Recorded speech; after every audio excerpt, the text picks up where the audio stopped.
Hey everyone, I thought I'd do something a little bit different today and talk about who Coach Powers is. A lot of you have been following me, you've seen many of my videos, but you might be wondering who exactly is Coach Powers. Well, I thought I'd start at the beginning in this super condensed synopsis of my life, right? So Coach Powers was born in a small town in Texas, and I moved around a lot as a child. I was raised by a single mother with two brothers. Father wasn't in the picture. We kind of had to more or less escape him early in my life because he was a bit violent and just a very toxic person. So we spent a lot of time moving around with family and kind of trying to find greener pastures, I guess you could say. I was a creative kid that loved art and science. My creativity was evident at an early age when I was finger painting and doing things like that. And even in kindergarten and preschool, first grade, my teachers were acknowledging that I was a bit more creative and had an aptitude for most things creative. And I also was very precocious and had a pretty decent intellect for a young kid.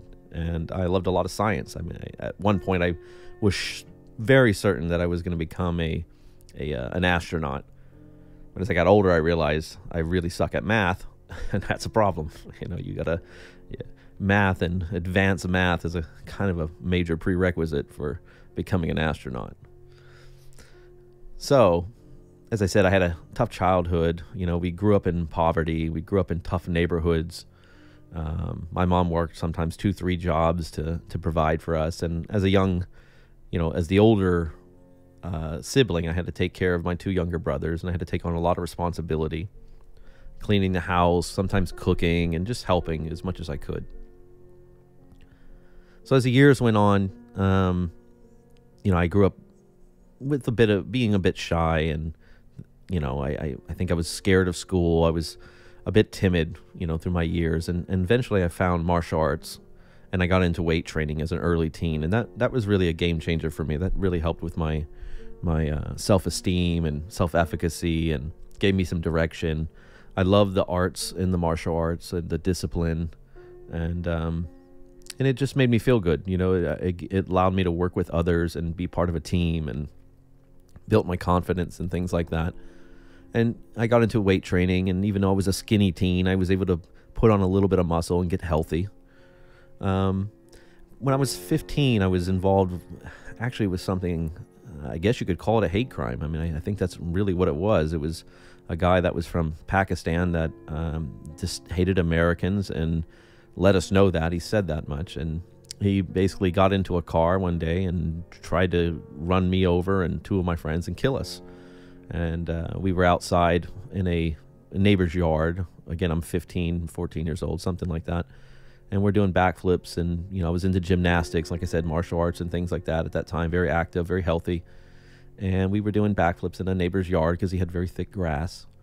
And this guy came out, and he started arguing with one of my friends who I think was maybe 12 at the time. There was 3 of us. I was, like I said, 14 or 15. I had a friend that was, there were 2 of my best friends, and one was like 11 or 12, and one was 13, 14. And he started arguing with us because his kids had come out and were throwing rocks at us, and we had yelled over and said, "Hey, can you get your kids to stop throwing rocks?"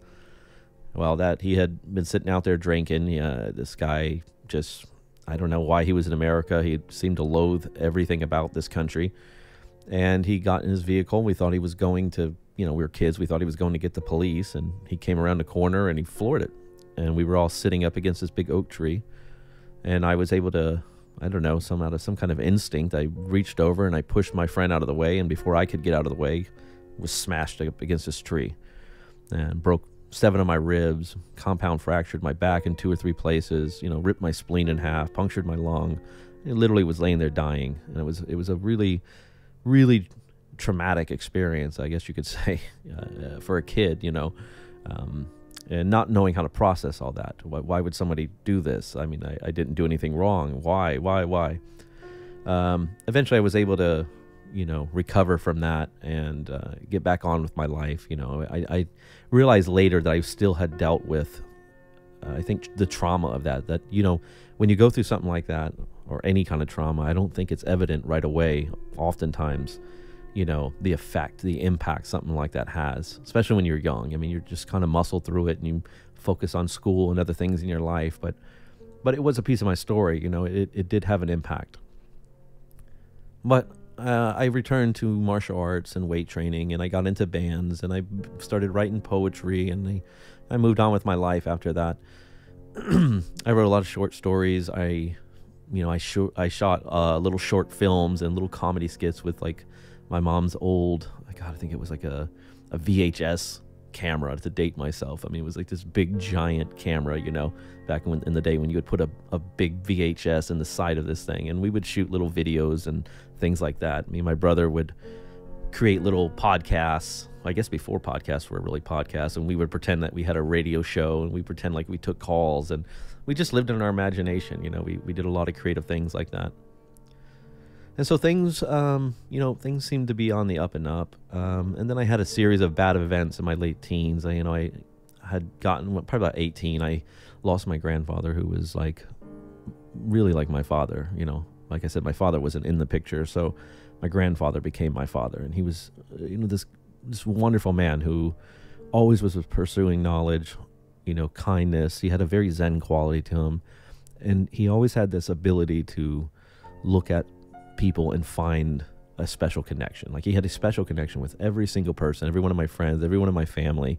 It was like, no one got treated the same. Everybody had this very special, unique relationship. And I always thought that was, rather profound. I mean, he was the kind of guy that would sit out on the porch, before or after dinner, and just sort of sit in his rocking chair and look up at the sky with a smile on his face that was almost like he knew something the rest of us didn't, So I was very close to him, and he had a tragic death when I was 18, and it just broke my heart, And after that, I was in a relationship with a girl, and one of my first serious relationships, and that too ended kind of tragically in a bad way, and that broke my heart. And I just was spiraling into this pit of despair and depression at that point, after a series of mishaps and tragedies, and being a young guy, not knowing who I was, and where I was going, why things were happening to me, just sort of searching and feeling lost.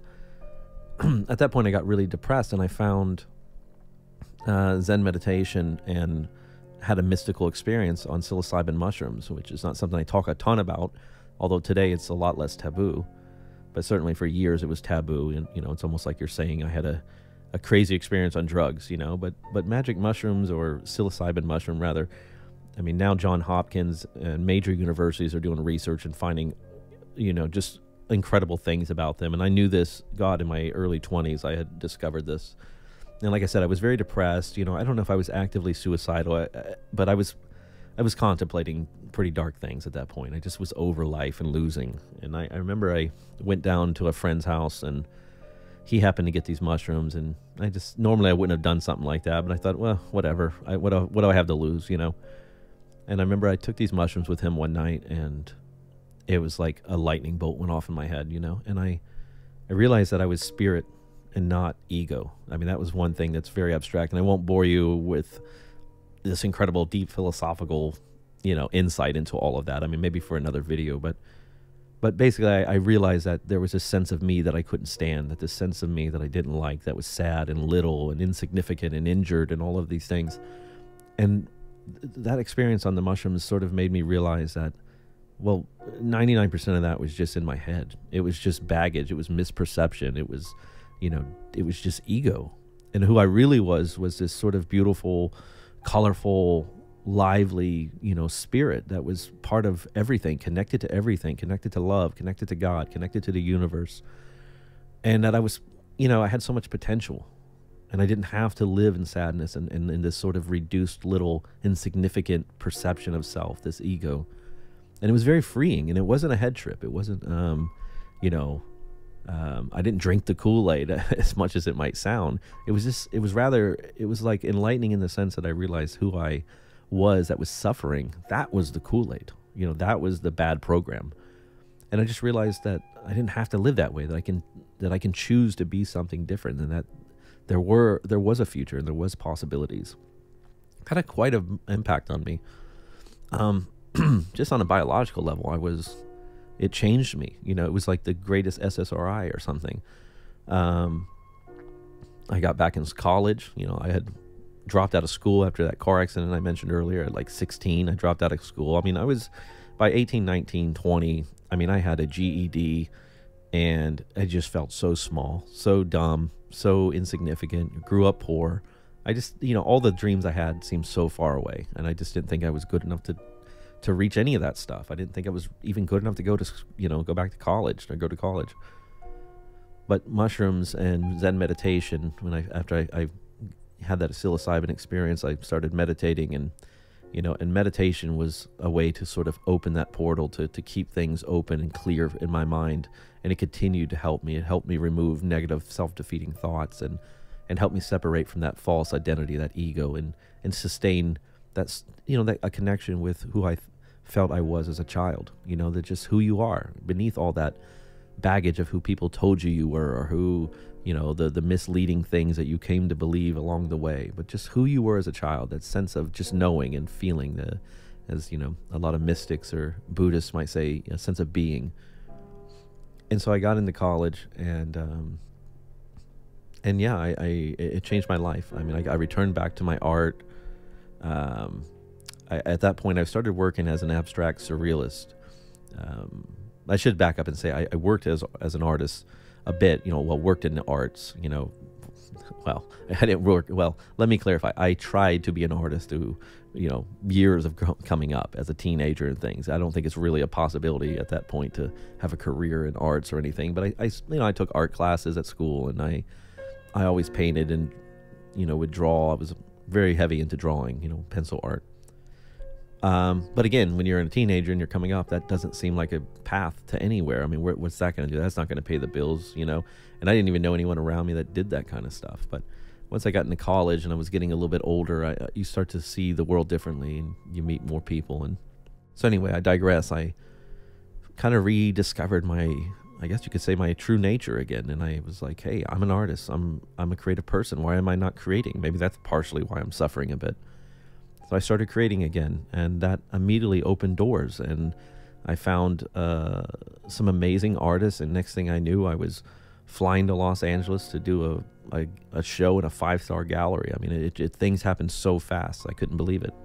And so I pursued that for a while. I was going to New York and Los Angeles, and I showed work in Canada and Italy and, all over the place, and things were happening, but it wasn't, at that time, it quite wasn't enough to pay the bills again. I mean, you would have great victories and great moments, and then, there would be great lulls. And so that was troubling, because it was like, this is not consistent. I can't have a family. I can't guarantee I'm going to pay my light bill every month, So around that time, I had a car accident, and I was in a car. I was a passenger, and the guy driving kind of did something careless and jumped some railroad tracks, and I wasn't wearing a seatbelt, and I came up and hit my head on the top of the car and cracked my neck. Wasn't really injured or anything, but it led to some kind of spasm in my neck muscle, and that persisted, and I was going to a chiropractor, and I was trying to get that treated, and over the time it just got getting worse, and eventually that led to me being put on benzos after a string of muscle relaxers that didn't work. So I got put on benzos. It worked great, in fact, until it didn't. And I won't get in deep into my benzo story, because I have at least an hour or two on videos just talking about that. But so if you guys want to hear that, I got a video on how I survived benzo hell that outlines all of that. But anyway, I got on benzos. It helped. I tried to get off it. I realized I couldn't. The doctor told me to stay on it. Okay, fast forward. Now I'm in my 20s. I'm in college. I'm trying to become, a nurse or a radiology tech. That was hard. I took all these pre-med courses, essentially. Eventually became pre-med, and then decided, well, I want to be a medical doctor, and maybe psychiatry, ironically. And as I got closer to that, I realized, well, that's really hard unless you get like a scholarship, which is like 1% of people. You're not going to be able to afford the tuition alone. I mean, to become a medical doctor, it's almost like you have to be born into a wealthy family for most of us. It's very, very expensive. So that wasn't going to happen. And also at that time, I was realizing I didn't want to be a psychiatrist, because I didn't want to prescribe meds. So, yeah, what a conundrum, At that point, I was already thinking, I want to do clinical psych. I mean, that way I can teach people what I knew about meditation and things like that. And I can help people without meds. Little did I know what was coming around the corner, right? Eventually, I hit the ceiling, as I talked about again in my benzo story, and I realized I needed to come off benzos. I was at 40 milligrams after almost 10 years on benzos. It wasn't working, still having panic attacks. This ride had come to an end, and hell was about to begin for me. So that was the wake-up call. I had a night where I ended up in the ER. My heart was racing. I was taking hydrocodone, opiates, because I had cracked my tailbone, and I was becoming addicted to that. I was dependent on 40 milligrams of Valium. Like, it was bad. And I went to the doctors, to the ER, and they basically gave me a wake-up call and said, "You're in bad shape, man. You need to come off all this stuff immediately." And that set in the next 2 to 4 years of benzo withdrawal and recovery. And at that point, I lost pretty much everything. I failed out of school. I lost my art career. I lost my house. I couldn't drive. I had to move home. Like, everything just went to hell, But I was able to rebuild and come back and eventually have a rebirth. And at that point, I was able to, even through my benzo withdrawal toward the end, get back in school, pursue my master's level education, which led to my doctoral, PhD path. And I also had a new path in art, where I had started in doing this abstract surrealism kind of artwork, pencil art, which it was kind of hit or miss, and people loved it, and some people didn't get it at all.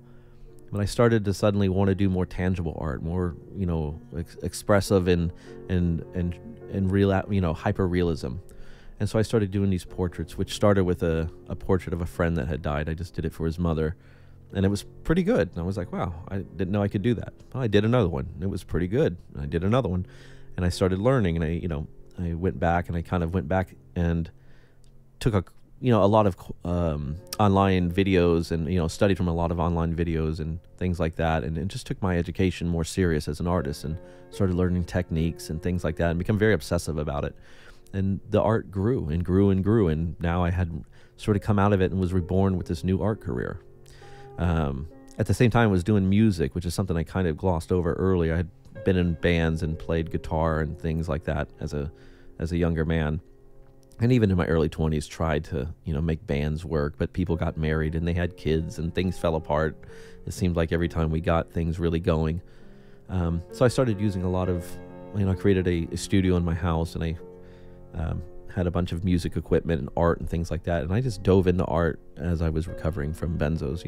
I wrote an album, wrote a lot of songs. I did live shows. I did galleries where I would play music and talk about my artwork. And it was very cathartic and healing, to say the least. So fast forward even further. Now I'm in my 30s. I rediscovered photography and storytelling at that time too, because I had so much I wanted to talk about. And as a creative person, you're always looking for a creative outlet to give expression, to use it almost like a language in some way, not just to communicate to others, but to kind of process almost like this language inside of yourself. What am I feeling? What am I saying? What's going on underneath this ocean in my unconscious?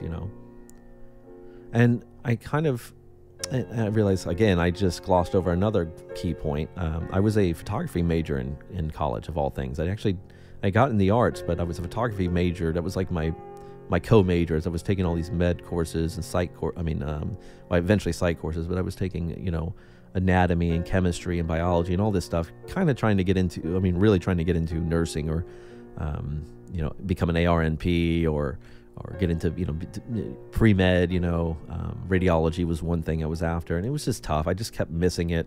And eventually I did get into a big nursing program and ended up dropping out to become a clinical psychologist, which was almost like a midlife crisis I had at that time. It was like, oh my God, here's finally, I'm going to have money and I'll be able to change my life. But then I realized I didn't want to do that. So what do I do? But anyway, I was a photography major, so I had this background in photography. I had this background in writing. I had studied writing all my life, and like I said, written many poems and short stories and things like that. And it all came together some years back here, where I started writing novels. I was telling stories, and I had resumed my photography interest, and I was diving deep into that and doing all the arts. And eventually I started pursuing indie film.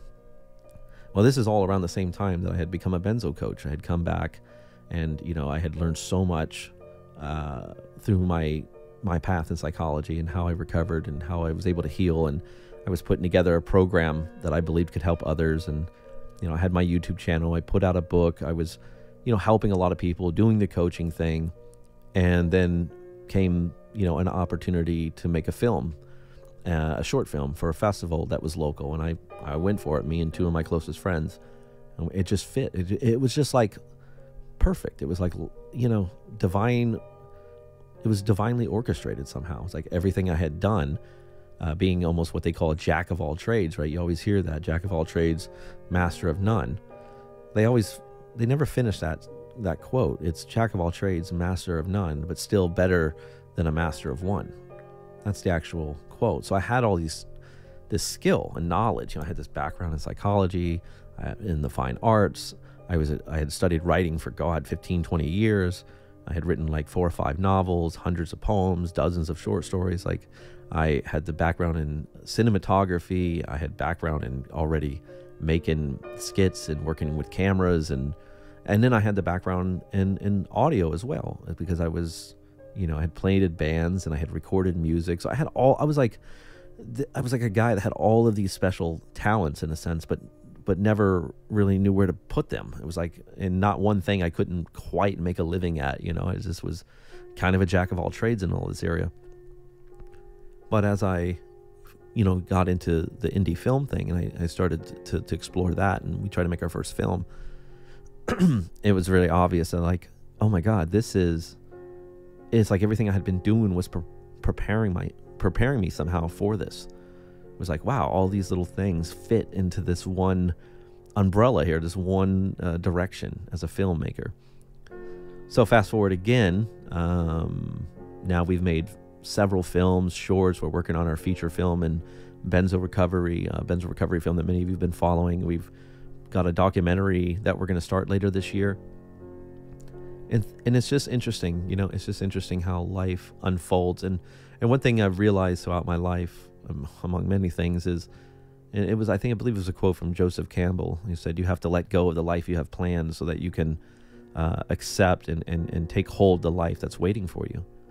And I think that's so true. I mean, I spent so many years trying to go down paths that I thought I was supposed to go down. The smart path. You're going to become a nurse or a radiology tech or whatever. You got to give up that silly, dream of being an artist or a filmmaker or an actor or whatever.